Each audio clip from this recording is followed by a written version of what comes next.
Hello everyone, let's learn and grow class में आप सभी का स्वागत है। इस वीडियो में हम डिस्कस करने वाले हैं सीटेट के कुछ पॉजिटिव वर्ड्स, जिसके वजह से आप सीटेट के एग्जाम में जो आंसर आपको नहीं आ रहे हैं, पॉजिटिव वर्ड्स की हेल्प से आप डेफिनेटली उस आंसर तक पहुंच सकते हो। ठीक है, तो कुछ ऐसे पॉजिटिव वर्ड्स है जैसे कि आप देखेंगे। फर्स्ट जो है वो है मदर टंग।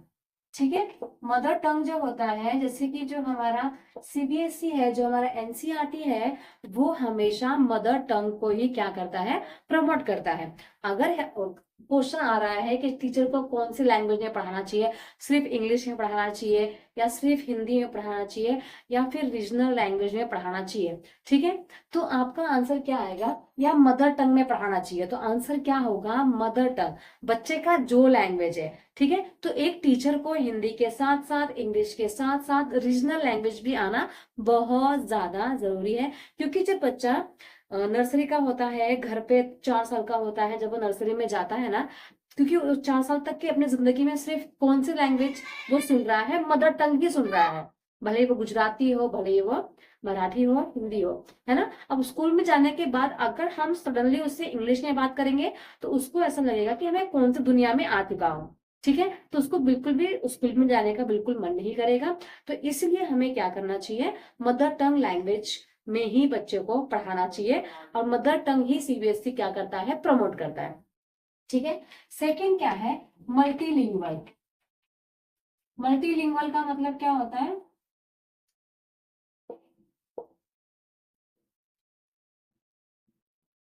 मल्टीलिंगुअल का मतलब क्या होता है कि एक टीचर को अलग अलग लैंग्वेज में पढ़ाना चाहिए, 1 से लेकर 5वीं तक के कक्षा में। ठीक है, 1 से लेकर 5वीं तक के कक्षा में मल्टीलिंगुअल लैंग्वेज में पढ़ाना चाहिए। ठीक है, हिंदी, अगर क्योंकि बच्चे मोस्टली इंग्लिश मीडियम में ही पढ़ते हैं, तो इंग्लिश में जो दिया है उसको हिंदी में एक्सप्लेन करना चाहिए। 1st to 5th में ये अलाउड है, बट 6 से ये अलाउड नहीं है। 6 से सिर्फ इंग्लिश को ही क्या किया गया है, प्रमोट किया गया है, क्योंकि इंग्लिश क्या है, इंटरनेशनल लैंग्वेज है, तो सबको आना जरूरी है। ठीक है, तो 1st to 5th में क्या करना चाहिए, मल्टीलिंगुअल लैंग्वेज में पढ़ाना चाहिए, और मदर टंग को क्या करना चाहिए, प्रमोट करना चाहिए। ठीक है, थर्ड जो है आपका पॉइंट है, वो है आपका चाइल्ड सेंट्रिक। चाइल्ड सेंट्रिक का मतलब होता है कि जो भी पढ़ाई हो रही है वो बच्चे को मध्य नजर रखकर होनी चाहिए। ऐसा नहीं होना चाहिए कि सिर्फ टीचर बोली जा रही है और बच्चा सुनता ही जा रहा है, कोई भी क्वेश्चन नहीं पूछ रहा, या फिर टीचर कोई उसको मौका ही नहीं दे रही बोलने का। तो ऐसा पढ़ाई बिल्कुल भी नहीं होना चाहिए, है ना। अगर सिर्फ टीचर बोल रही है, बच्चा सुन रहा है, तो वो टीचर सेंट्रिक है, वो एक नेगेटिव पॉइंट में आ जाएगा। ठीक है, तो पॉजिटिव पॉइंट में क्या आएगा, चाइल्ड सेंट्रिक, है ना, कि भाई टीचर ने थोड़ा सा एक क्लू दे दिया कि आज हम पेड़ के बारे में पढ़ेंगे, तो बच्चों से क्वेश्चन निकलवाने हैं, बच्चों से आंसर निकलवाने हैं कि पेड़ कैसा होता है, कौन से कलर का होता है, पेड़ पे फल भी उगते हैं क्या, फूल भी उगते हैं क्या, ये सारे आंसर जो होते हैं वो बच्चों से उगलवाने होते हैं, उसको कहा जाता है चाइल्ड सेंट्रिक। ठीक है, तो जब भी क्वेश्चन में आपको चाइल्ड सेंट्रिक दिखे तो ये आपका आंख बंद करके आप इसमें क्या कर सकते हैं, टिक लगा सकते हैं, क्योंकि ये जो है वो अपने आप में एकदम सही आंसर होगा। ठीक है, चलिए फोर्थ देखते हैं। फोर्थ जो है आपका वो है इंकरेजमेंट, है ना। बच्चे को अगर कुछ नहीं आ रहा है तो टीचर को क्या करना चाहिए, बच्चे को इंकरेज करना चाहिए, उसको मोटिवेट करना चाहिए कि बेटा तू कर, तेरे से हो सकता है। मोस्टली क्या होता है, समटाइम्स बच्चे ना डांस वगैरह करने में शाई फील करते हैं कि नहीं करना नहीं करना, है ना, या फिर किसी भी चीज में पार्टिसिपेट नहीं करना चाहते, उनको डर लगता है कि नहीं मुझे नहीं करना, मेरा नंबर नहीं आया तो, है ना। तो हमको बच्चों को क्या करना है, मोटिवेट करना है, उस टाइम पे बच्चों को इंकरेज करना है कि आपसे ये हो सकता है, क्यों नहीं होगा, आप पार्टिसिपेट करो, नहीं नंबर आया तो क्या हुआ, है ना, दो चीजें होंगे, या तो नंबर आएगा या तो नंबर नहीं आएगा, या तो पास होंगे या तो फेल होंगे, दोनों के लिए रेडी करवाना ये हमारा क्या होता है, जिम्मेदारी होती है। ठीक है, चलिए देखते हैं नेक्स्ट, फिफ्थ वन, ये है आपका क्रिटिकल थिंकिंग। ठीक है, क्रिटिकल थिंकिंग जो है मोस्टली 6 से लेकर 10th वाले जो हम लोग पेपर 2 वालों के लिए क्रिटिकल थिंकिंग जो है वो काम करेगा। क्योंकि फर्स्ट और फिफ्थ वाले बच्चों को इतना क्रिटिकल थिंकिंग नहीं कर पाते हैं, है ना। तो हमको बच्चों को क्या करना चाहिए, क्रिटिकल थिंकिंग के लिए मोटिवेट करना चाहिए। कोई भी टॉपिक दे दिया बच्चों को लिखने के लिए, आप उनको बोलो कि अपना खुद दिमाग लगाकर आपको उसका आंसर लिखना है। जैसे कि एग्जाम में निबंध वगैरह हम लिखते हैं, तो उसमें हम लोग क्रिटिकल थिंकिंग का ही इस्तेमाल करते हैं ना, है ना। समटाइम्स क्या होता है कि अपने मन से कुछ भी निबंध का टॉपिक आ गया, या फिर टीचर क्या कर सकती है, क्लास के अंदर कोई एक टॉपिक बच्चे को दे सकती है कि इसके बारे में 10 पॉइंट लिख कर बताएं, ठीक है। तो उस टाइम पे बच्चा क्या कर रहा है, क्रिटिकल थिंकिंग कर रहा है। उसके दिमाग में जो भी विचार आ रहे हैं, उन विचारों को एक पेपर में वो लिख रहा है। तो क्रिटिकल थिंकिंग जो है ना, बहुत ज्यादा हेल्पफुल है। अगर समझ लो किसी बच्चे को लिखना, स्पेलिंग भी बहुत मिस्टेक्स होती है ना, तो उस टाइम पे भी टीचर क्या कर सकती है, एक टॉपिक दे सकती है कि आपको एनिमल के बारे में 10 लाइन लिखना है। तो बच्चा जो है ना 10 लाइन लिखेगा अपने हिसाब से, सोच सोच कर, स्पेलिंग याद कर करके, ग्रामेटिकली भी वो बहुत सोच सोच के एक एक सेंटेंस बनाएगा, है ना। जब टीचर उसको चेक करेगी, तो उस टाइम पे बच्चा किसका इस्तेमाल कर रहा है, क्रिटिकल थिंकिंग। तो जब टीचर चेक करेगी, तो उनको समझ में आ जाएगा कि बच्चा जो है कहाँ पर गलतियां कर रहा है, ठीक है। आई होप आपको समझ में आ रहा होगा, ठीक है। नेक्स्ट जो है वो है डिस्कशन, ठीक है। डिस्कशन जो है ना, वो अपने आप में काफी अच्छा क्या है, एक पॉजिटिव वर्ड है, ठीक है।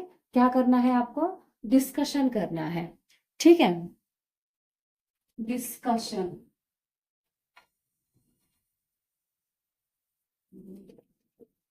क्योंकि डिस्कशन से क्या होता है, हम सही आंसर तक पहुंच सकते हैं। कोई टॉपिक है, 4 बच्चों का ग्रुप बनाकर दे दिया, ठीक है। ग्रुपिज्म भी बहुत अच्छा एक चीज होता है। ग्रुपिज्म जो है ना, एक पॉजिटिव वर्ड है। अपने बच्चे को एक एक्टिविटी दी, तो आप बच्चे को अकेले करने को बोलोगे, या फिर आप बच्चे को सेपरेट कर दोगे कि ये ए वालों के ग्रुप है। पहले हम लोग के टाइम पे ऐसा होता था कि अगर अच्छा बच्चा है, पढ़ने में अच्छा, तो वो ए में जाएगा, जो मीडियम है वो बी में जाएगा, जो पढ़ने में डब्बा है वो सी में जाएगा। तो ऐसा होता था। पर अब तो वो सिस्टम चेंज हो चुका है। अब तो क्या करते हैं, कोलैब करके बिठाते हैं, सबको मिक्स बिठाते हैं। तो समटाइम्स अगर टीचर छाट कर बच्चों को बिठा रहे तो वो भी गलत है ना। टीचर को क्या करना चाहिए, अपना एक बच्चों को बोलो अपना अपना ग्रुप बना लीजिए, और उसके अकॉर्डिंग आपको एक टॉपिक दे देना है। बच्चे क्या करेंगे, उस आंसर तक ऑटोमेटिक पहुंच जाएंगे ग्रुप के थ्रू। क्योंकि ग्रुप में क्या होता है कि अगर 5 बच्चों की ग्रुप है, तो 5 बच्चों का अलग अलग दिमाग वहां पर लग रहा है ना। तो ग्रुप में अगर कोई बच्चा स्टडी करता है, तो काफी अच्छा मेथड होता है। ग्रुप भी क्या है, अपने आप में पॉजिटिव वर्ड है। डिस्कशन भी अपने आप में एक पॉजिटिव वर्ड है, ठीक है। डिस्कशन के थ्रू बच्चा जो है वो काफी कुछ सीखता है ना। एक टॉपिक आप क्लास में दे दो, अब वो डिस्कशन करो, इतने अच्छे अच्छे थॉट बच्चों के निकल के आएंगे ना, कि इतना तो आपने भी नहीं सोचा होगा जितने अच्छा आंसर्स वो दे देते हैं, ठीक है। तो ये जो है डिस्कशन, ये भी अपने आप में एक क्या है, पॉजिटिव वर्ड्स है। तो ये जो भी वर्ड्स मैं आपको बता रही हूँ, जब भी आपको एग्जाम में दिखे, तो आपको अगर आंसर नहीं आ रहा है, तो आपको अगर पॉजिटिव वर्ड्स दिख रहा है, तो आपको उसमें ही टिक लगा देना है। क्योंकि डिस्कशन करना, ग्रुप में बैठकर किसी चीज पर डिस्कस करना, चाइल्ड सेंट्रिक इंकरेज करना बच्चों को, ये सब अपने आप में बहुत इंपॉर्टेंट पॉजिटिव वर्ड्स है, ठीक है। और अगर आप सीडीपी वगैरह अगर आपने पीवाईक्यू जो है वो सॉल्व किया होगा, तो आपको भी समझ में आ रहा होगा, आपको भी रियलाइज हो रहा होगा कि ये सारे जो वर्ड्स हैं वो आपने कहीं ना कहीं देखे हुए हैं, ठीक है। इसके बाद है नेक्स्ट, 8वां जो है वो है अपॉर्चुनिटी, ठीक है। अपॉर्चुनिटी, आपको क्या करना है, बच्चे को मौका देना है। ऐसा नहीं कि भाई देखो, मोस्टली मतलब कि मैं स्कूल में जॉब करती हूँ, ठीक है। स्कूल में जॉब करती हूँ, तो वहाँ पे डांस सर है, तो उनको अगर कभी कभी भी 15 अगस्त के लिए किसी फंक्शन के लिए डांस सिलेक्ट करना होता है ना, तो वो हमेशा अच्छे बच्चों को चूज करते हैं, जिसका मतलब जो तुरंत कैच कर लेते हैं स्टेप्स वगैरह, उनको सिलेक्ट करते हैं। क्यों भाई, कम मेहनत मेहनत करना पड़ेगा ना, ठीक है। फिर कुछ बच्चे आगे कंप्लेन करते हैं कि मैम सर तो हमको कभी लेते ही नहीं है, मुझे डांस में इंटरेस्ट है। तो कोई कोई बच्चों को क्या होता है, सिखाने में टाइम लगता है ना, सीखने में टाइम लगता है, सिखाने में टाइम लगता है। तो समटाइम टीचर क्या करते हैं कि अच्छे बच्चों को लेकर ही अपना काम निपटा लेते हैं। तो ऐसा बिल्कुल भी नहीं करना है। हर एक बच्चे को मौका देना है, हर एक बच्चे को इक्वल अपॉर्चुनिटी मिलनी चाहिए। क्योंकि कौन सा बच्चा किस फील्ड में अच्छा है, वो हमें कब पता चलेगा, जब हम उसको क्या देंगे, अपॉर्चुनिटीज देंगे, ठीक है। तो आपको अभी मतलब एग्जाम में कभी भी आपको अपॉर्चुनिटी एक वर्ड दिखे, तो आप उसमें टिक कर सकते हैं, क्योंकि अपॉर्चुनिटी अपने आप में क्या है, एक सही आंसर है। ठीक है, इसके बाद आपका नेक्स्ट जो पॉजिटिव वर्ड है वो है लर्निंग बाय डूइंग। ठीक है, सीखना है, पर कैसे सीखना है, करके सीखना है। ठीक है, करके सीखना है, सिर्फ ऐसे नहीं टीचर आई ब्ला ब्ला ब्ला कर दिया बच्चा सीख गया, ऐसा नहीं। ठीक है, अगर आप मैथ्स के टीचर हो तो आपने कोई क्वेश्चन, एक सम सिखा दिया ब्लैक बोर्ड पे, अब 2-3 सम को आप ब्लैक बोर्ड पे दे दीजिए, बच्चों को बुलाओ आगे और बोलो कि सॉल्व करके दिखाओ। ठीक है, तो ये है लर्निंग बाय डूइंग। इससे बच्चा क्या कर रहा है, सीख तो रहा है पर कर करके सीख रहा है, मतलब कि ब्लैक बोर्ड पे सॉल्व करके सीख रहा है, तो उसका कॉन्सेप्ट ज्यादा क्लियर होगा एज कंपेयर कि आपने कर दिया, हाँ बच्चों कॉपी कर लो। इससे बच्चों को बिल्कुल समझ में नहीं आएगा। भले एट प्रेजेंट उस टाइम के लिए बच्चों को समझ में आ गया कि हाँ भाई 2+2 4 होता है, ठीक है, बट वही क्वेश्चन अगर एग्जाम में आएगा तो बच्चा नहीं कर पाएगा। तो अगर आपने कोई भी चीज है, कोई भी कॉन्सेप्ट अगर आपको क्लियर करना है, तो आप क्या कर सकते हैं, बच्चों को कोई एक्टिविटी के थ्रू करा सकते हो। अगर आप ग्लोब पढ़ा रहे हो तो आप ग्लोब लेके जाइए क्लास के अंदर, एक बच्चों को पकड़ने के लिए बोल दीजिए, दूसरे बच्चों को बुलाइए, बताइए इंडिया कहाँ पर है, तो बच्चा ग्लोब इंडिया में ढूंढेगा, मतलब कि इंडिया जो है वो ग्लोब में ढूंढेगा। ठीक है, तो इससे क्या होगा, बच्चों को हमेशा के लिए याद हो जाएगा। इसके बाद आप कर सकते हैं कि किसी एक बच्चे को बुलाया और उसको बोलिए कि 7 कॉन्टिनेंट ढूंढ के बता दीजिए। ठीक है, तो वो भी बच्चे को हमेशा के लिए याद हो जाएगा कि 7 कॉन्टिनेंट्स होते हैं और कौन से नाम होते हैं वो भी मालूम चल जाएगा। ठीक है, और कौन सा कॉन्टिनेंट कहाँ है, मतलब कि अगर इंडिया यहाँ पर है तो चाइना कहाँ पर है, नॉर्थ अमेरिका कहाँ पर है, साउथ अमेरिका कहाँ पर है, वो भी उसको याद अच्छे से हो जाएगा। इसके बाद दूसरे बच्चे को उठाइए, उससे पूछे कि 5 ओशंस कहाँ पर है, तो ग्लोब के थ्रू ये सारी चीजें बच्चों को आसानी से याद हो जाएगी। तो लर्निंग बाय डूइंग बच्चे को सिखाना है, बट कुछ करके ही सिखाना है। ठीक है, इसके बाद है सेंसिटिव। बच्चे जो होते हैं वो काफी सेंसिटिव होते हैं, है ना, तो हमको कभी भी उनको बुली नहीं करना है, या फिर कोई बच्चा काला है तो उसको काला करके नहीं बुलाना है।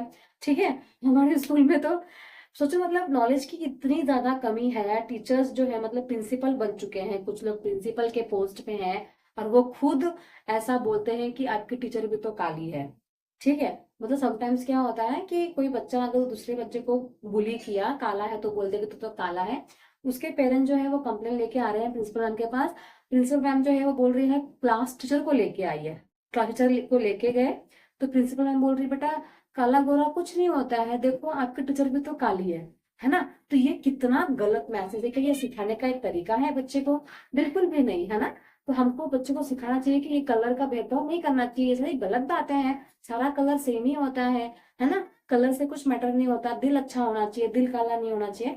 तो हमेशा सिखाने का एक तरीका जो होता है ना, वो बहुत इंपॉर्टेंट होता है। तो बच्चे सेंसिटिव होते हैं तो उनको बुली वगैरह ये सब नहीं करना चाहिए, है ना। तो उस प्रकार से अगर आपको कहीं पे भी ये जो 10 पॉजिटिव वर्ड्स दिखते हैं, तो आप आंख बंद करके एक बार क्वेश्चन पढ़ के और ऑप्शन पढ़ के आपको तुरंत समझ में आ जाएगा कि हाँ भाई ये सही आंसर है। ठीक है, तो आई होप आपको वीडियो अच्छा लगा होगा। वीडियो अगर अच्छा लगा और जो मैंने एग्जांपल्स भी दिए अगर वो अच्छे लगे तो कमेंट सेक्शन में जरूर बताइएगा। मिलते हैं नेक्स्ट क्लास में। नेक्स्ट क्लास में हम नेगेटिव वर्ड्स करेंगे, क्योंकि नेगेटिव वर्ड्स भी बहुत ज्यादा इंपॉर्टेंट होता है ना, क्योंकि पॉजिटिव वर्ड्स तो आपको पता है, तो जब तक नेगेटिव वर्ड्स नहीं पता चलेगा तब तक आप सही आंसर तक नहीं पहुंच पाएंगे, है ना। तो thank you so much everyone, अपने फ्रेंड्स को भी शेयर कीजिएगा, और चैनल सब्सक्राइब नहीं किया है चैनल सब्सक्राइब कर लीजिएगा, लाइक कमेंट शेयर जरूर कीजिएगा। थैंक यू, मिलते हैं नेक्स्ट क्लास में।